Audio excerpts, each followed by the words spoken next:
kedua Rail Gateway, dan ketiga Galaxy.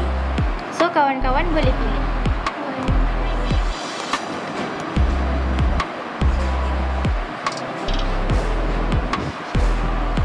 Dan kita boleh scan di sini dan kita boleh menaruhkan.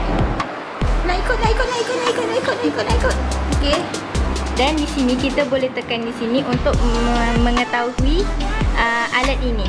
Tengok. Container yard. Remote controlled switch. Tentang aplikasi Workmap. Okey, anda perlu tekan aplikasi 3D ni. Adik-adik boleh halakan ke mana yang haiwan adik-adik suka. Contoh macam gajah ni. Contoh kita. Okay, contoh haiwan ni